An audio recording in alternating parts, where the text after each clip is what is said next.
Hi friends!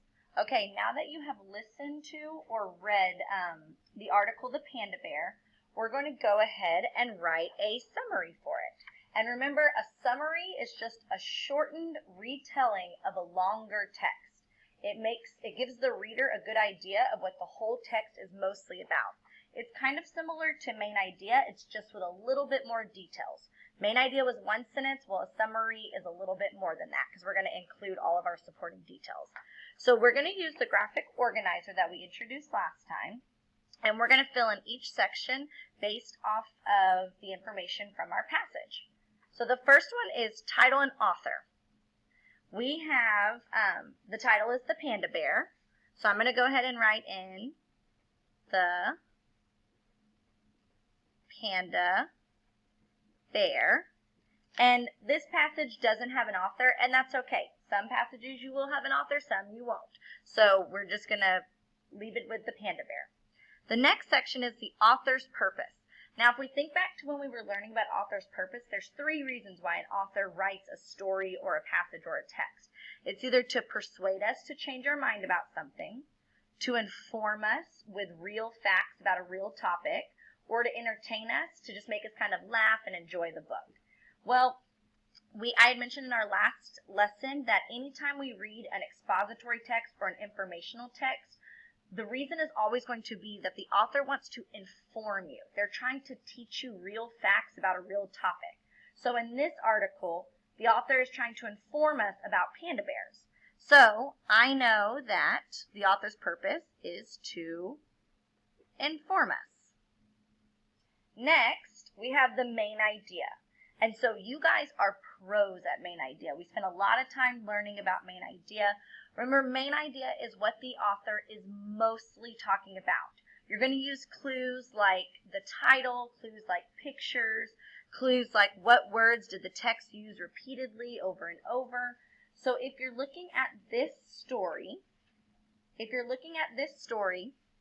I'm not going to read it again because you guys already read it and listened to it, but I do know that I kept hearing words like eating repeated over and over again. We see eat, eating, eat, eating. I saw a lot of repeated words like panda, or panda bear, panda bears. I saw a lot of the words bamboo being repeated over and over, bamboo, bamboo.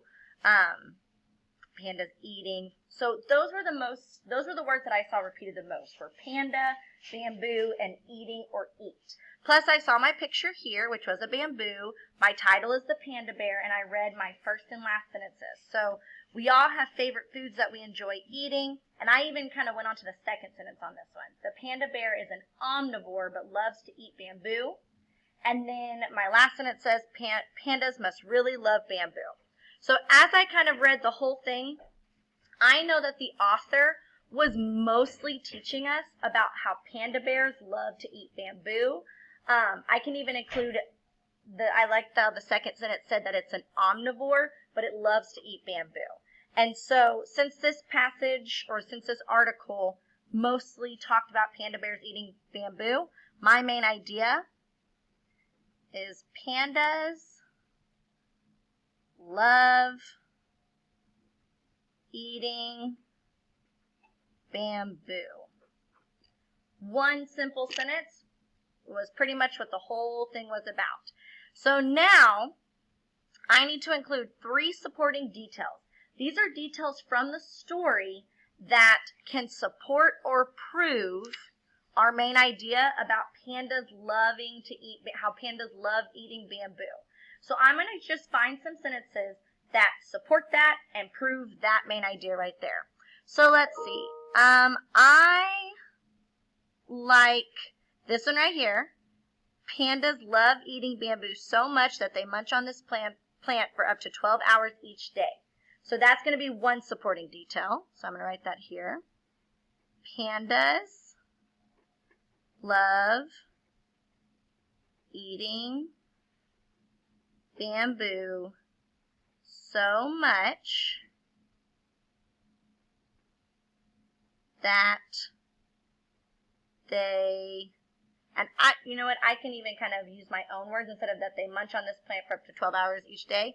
I can say pandas love eating bamboo so much that they eat it for up to 12 hours a day.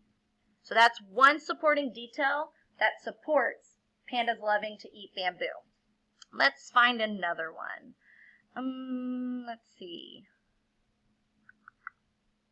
I like this one right here that says, since bamboo does not have many nutrients, pandas have to eat a lot of it to keep healthy and full. So I'm going to put, I'm not going to write this whole sentence. I like the one that I like the part that just says, pandas have to eat a lot of it to keep healthy and full. I think that supports why they love eating bamboo, because it keeps them full and it's a healthy food to eat. So I can say pandas, and remember, you can copy these sentences or you can use them in your own words. Pandas eat bamboo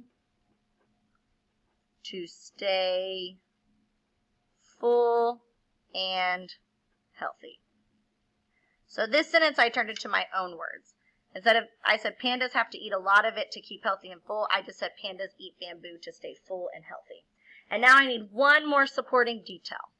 Let's see.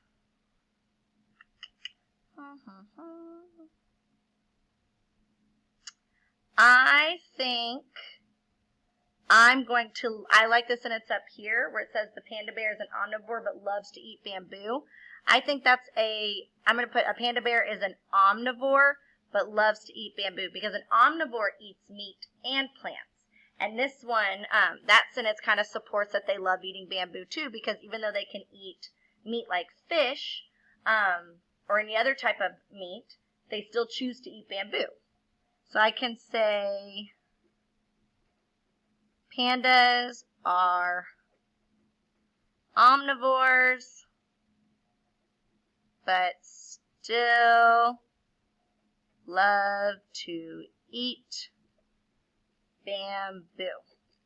Okay, so now I have all my information. This is the easiest part. All I have to do is combine all of this into a summary. So I'm going to zoom out a little bit so you can see how I turn it into a sentence. Now remember, when you're combining, you don't just copy and say the panda bear, inform, pandas love eating bamboo, pandas.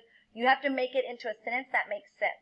So a great way to start off with is, was this a book or a passage? So this wasn't a book, it was a passage. So we can say, the passage, and what's the name of the passage? The Panda Bear. So the passage, the Panda Bear, and I can underline it because it's a title.